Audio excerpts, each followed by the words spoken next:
All right, I'm Elijah Thacker here with King of the Mountain State. We're talking to Bad Matt Adams. How you doing today, Matt? Doing good, buddy. Thanks for having me on here. I've been looking forward to talking to you for a while. So first off, let's talk about that last fight. You had a beautiful first round knockout of Joe Hill. Yeah, that was a wild fight. That was a fun fight, I should say. I didn't think I was going to get an opponent, because I got surgery on my appendix. I got rushed for immediate surgery, so they kind of pulled me out of the fight. And I told Chase, I'm like, Chase, man, I'm good. I told him a week after I had surgery, I'm like, let's make it happen. And he's like, you sure? But then he waited a little bit.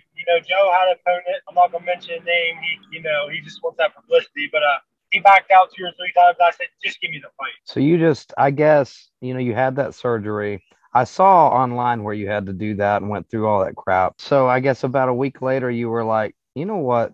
Damn it, I want to fight. Yeah, honestly, it was up to my wife. She told me, she's like, if you're hurt still, I'm not letting you fight. I said, I'll be fine. I said, I want to start. My goal was to have 8 fights this year. If you count my 2 pro boxing matches and my title fight for MMA in Ohio, I got 3 this year. I'm a little bit behind. So, got a little bit making up to do. Well, you're 2-0. Kicking off your professional career. You started off with a really nice knockout of CJ Matthews, who we both fought before. Yeah, he beat both of us. Hey, you can't let history or let the truth get in the way of a good story. I know, man. He told me the other day he's going to WWE, so good luck to him. Well, I want to go further back in time to that King of the Mountain State tournament, to your fight with Gary Rowland. Now, I watched that fight recently, and, I always hear people talk about how much potential you have as a fighter. I think that's the fight where I really saw it, because you were up against a guy who was tough as nails and a great boxer, and you just hung in there. You made it a scrap, and you hurt him a few times. What was going through your head during that fight? I'll tell you what, man. We were going back that far because I wasn't expected to be in the King of the Mountain. I was one of the last 2 guys added on because someone pulled out. And I said, screw it, I'll do. Came down there. Everyone did. They had me make out the first round. Everyone back at me getting beat. No one knew who I was. So I'm like, all right, cool. I'll be done. I like being an underdog, man. I like having people say that, you're not going to win, you're not going to do.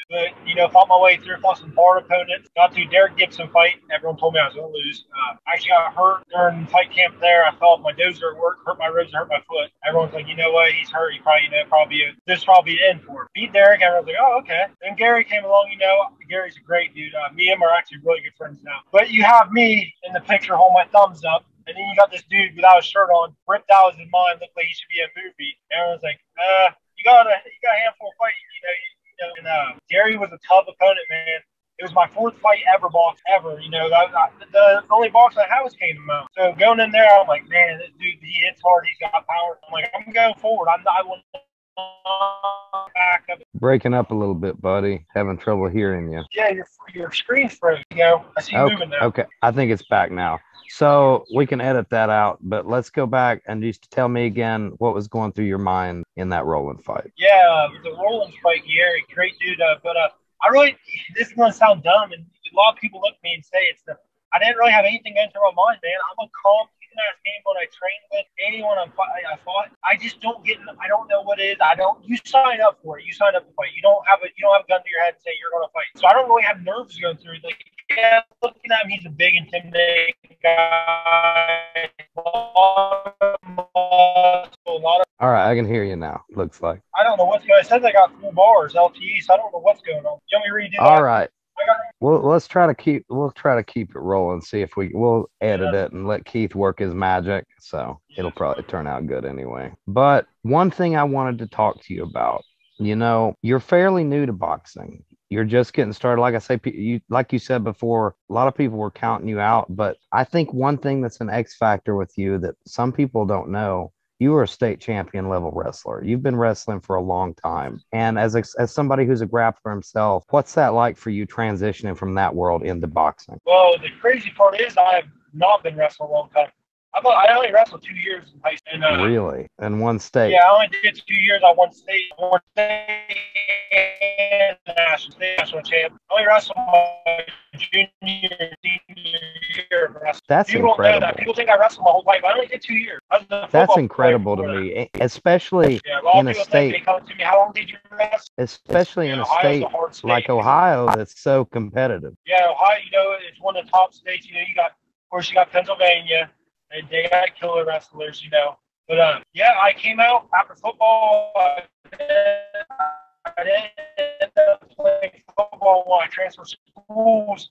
And they're like, hey, try out wrestling. And, you know, I'm like, place I went to, went back to the drawing board. And I'm like, I'm going to win state next year. I kept telling everyone that. I'm like, I'll win state. Everyone laughed at me, man, just like they're doing now. Like, I'm telling them, I'm going to have a little time one day. People are laughing, and that's fine. You know, take me a minute to get the groove. But we'll see at top, you know. How much of a factor do you think mentality and heart play in combat sports? Oh, a lot. People don't realize a lot. I would say 80%. You can, you know, the skill comes, but I'll tell you what, man, I watched fights this weekend, and I watched two guys that were winning the fights. MMA in Ohio, I watched two guys that were winning the fights. They were 185 pounds, and they both quit on the school because they're too gassed. They didn't want to go out. They didn't want to go out on their shield, you know. And one went out, you know, he made a second round, and he gave up. He didn't go out for a second round. One didn't go out for a third round. It plays a lot in these sports, man. No one understands that. One of my favorite quotes of all time is Vince Lombardi, and he said, fatigue makes cowards of us all. I think it really applies to our sport. Yeah. I don't care how tough you are. I don't care how strong. I don't care how hard you hit. If you're tired, you're not going to fight. If people don't realize that, I'll tell you what, I would like to have one more round with Gary. He's my buddy, one of my close friends, but I could have won another round or two because of my heart I had. I was ready to die out there. Like, I hate to say that. I know you hear a lot of people say that, but I was ready to die out there just to show people, like, you know, it might be my fourth fight, but I'm in here, you know. I got dropped that first round. Everyone saw it, but I feel like I came back and won the second two rounds. Well, that's the thing. I remember that knockdown, and I think a lot of people wouldn't have gotten up. You got up and you kept fighting and it was like it lit a fire under you. Because I remember when you beat that 10 count, you came after him immediately. I think it shows your heart. He hits hard. I mean, probably the hardest hit I've ever have taken. But I'll tell you what people don't understand. When he hit me, I got back up. I had no legs on me. My vision was blurry, but in the back of my head, I'm like, there's people. My family's here watching me. My daughter's here watching me. I got people bought the pay-per-view. I mean, I'm not going out. Like, I'm going to come back and try to win these next two rounds. So one thing that I wanted to talk to you about as well. You know, you're 2-0. You've had a great start. What's next for you? Me and Chase went back and forth. We haven't found code it yet. But I'm going to be straight up with y'all. You know, you hear people say this. I'll fight anyone. I don't care. But there's a couple names in mind that I really want to fight. I'm going to, you know, I'll tell you after this interview. But because I'm not one to talk shit. Not one, you know. But there's a few guys in mind that Chase knows too.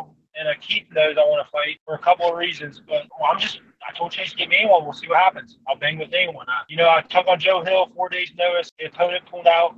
I had no sleep the night before. People don't realize I had toothache so bad the night before. I got 1 hour sleep, drove 3 hours. Me, my two buddies, and my wife, we drove 3 hours down there. And, you know, first round knockout, and that's what I'm going for. I got the power. I just got to get the combos down. I just got one last thing for you. You know you're a fan of MMA. You're a fan of boxing. Who are your heroes in this sport? Who do you kind of look up to? That's crazy you asked me that. I don't really have anyone, I know this is going to sound stupid. I mean, you got people to say Mike. I think Mike Tyson. I love him. His power. I don't really look up to him. I don't really look up at anyone boxing. When you come to MMA, you know this is going to be crazy. I like the Diaz brothers, man. For the simple fact, they just don't care about anything. I don't look up to them, but I just like their mentality. They never let money change them ever. I agree with that. They are who they are, good and bad.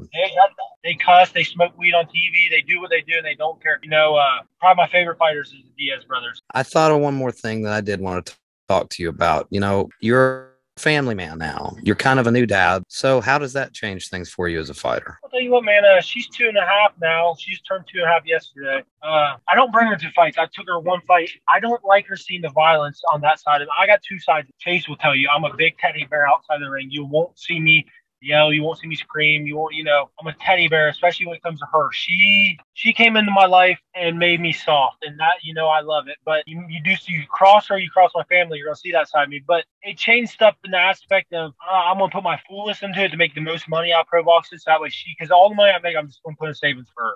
I want her to have money when she grows up. And one more thing, going back to fighters that you maybe look up to, since you said you don't really look up to any, I know one thing that I can ask you that you will answer. You're a competitor. I can tell that, and you'll fight anybody at any time. So if you could pick one fighter throughout history that you could fight, who would it be? Man, that's crazy. That's one, like any sport, MMA or boxing?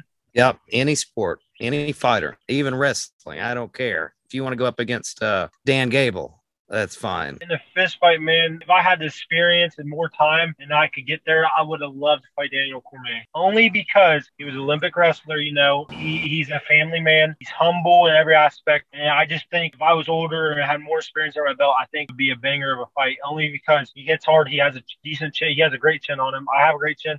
I don't know. I just think it'd be something. A lot of people probably would say, "Oh, if I fight John Jones, I do this." I just think Daniel Cormier is a humble family guy like me. I just love it. One quick thing before we go. Are you going to go back to MMA, or is it all boxing from here on out? Tell you what, Chase talked to me about that too. I signed 3 years. These 3 years, I'm gonna see where I go in boxing, and hopefully I make it. You know, I want to go. Obviously, I want to go the farthest I can go. I love MMA. I love wrestling. My wrestling background. I just won that belt in Ohio a couple months ago. But yeah, I want to go back one day and see. I don't want to leave it a page unturned in my book. You know, I don't want to look back and say, you know, where could I have went with my wrestling? A lot of people know I hit hard. A lot of people know my wrestling great. My stand up is kind of slacking. I gotta get that. So I think 3 years of boxing will get my stand up where it needs to be, and I keep on wrestling. I think I'll be at next level with it. Well, whether we see you in the ring or in the cage, I'm excited about it, and I'm going to be tuning in. You've made me a fan, Matt. It's been fun talking to you, and I can't wait to see you again. All right, buddy. You have a great day. You guys be safe. You too, brother. See you, buddy.